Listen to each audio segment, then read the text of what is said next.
If you Take my could, yeah, well, this is a video camera. Oh, So if you could say hi and who you are and what you were talking about, just what you were just talking about. I'm George Frank Reef, citizen of the United States of America. I'm a United States Marine veteran of Korea, and I have received civil death in the United States. I have no rights in this country. I spent the last 30 years petitioning my government for a redress of grievance, the petition of right. It cannot be tabled into oblivion. That is a government crime, but I can get nowhere with my government. I have no access to the courts, no access to a judge, no access to justice. I have received civil death in this country, and I need some help. I'm here to ask for help. The petition of right cannot be tabled into oblivion. That's a government crime. The petition of right brought King Henry to court. And when the people found out the petition of right worked, the king found himself flooded with petitions, and the king tabled the petition into oblivion. Here in the United States, that is a crime. At first, they tried to do that. They did that in Britain. But the petition of right is an old document. The Constitution is an old document, and it goes beyond us today. It is not a political issue. It is a legal issue. There's no politics in it. It's the supreme law of the land, and anything contrary is notwithstanding. I am George Frank Reef. I hold the highest office in this land, the office of citizen. There is no office higher than mine. The office of the President of the United States is nothing more than the civil and political public servant. That's all he is. I am the boss in this country, the bearer of rights, the individual. And that's constitutional. You can't take it from me, but it has been taken from me. We don't have a constitutional democracy. We have a right-wing, plutocratic, democratic, arbitrary oligarchy in this country.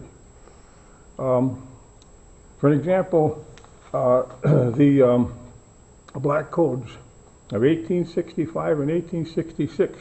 It was at the end of the Civil War, and the people, the plantation owners were seeing that they could lose the war. They were losing the war, and the slaves were heading north to freedom, so they knew they were losing slavery. And they're trying to figure out how to maintain this life of ease and pleasure with a cheap labor force when they were losing slavery. And they couldn't figure it out at first, but then they thought, well, what the heck? Cheap free labor is just as good as cheap slave labor. You just have to control them with labor laws. So the Northern Abolitionists went down and busted their Black Codes of 1865 and 1866. But today, our labor laws are the same as those Black Codes of 1865 and 1866. Slavery is not a racial issue. You have to separate slavery and race because race is a problem and slavery is another problem. But slavery is an economic issue. It's always been poor people working for rich people, and it's never changed. The people of power and wealth ride herd over the people of poverty. One thing I have to admire Ronnie Reagan for, although I despise the man, they're trying to make him a hero. He did say in his Cold War with Russia, he brought it out politically because it was to his advantage at the time, but he himself never believed it. I can't believe he did.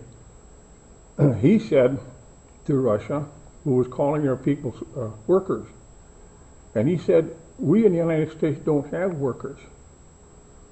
We have free citizens.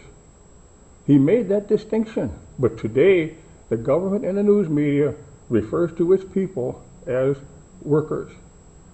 As a matter of fact, they have a herd mentality. Consumers. No.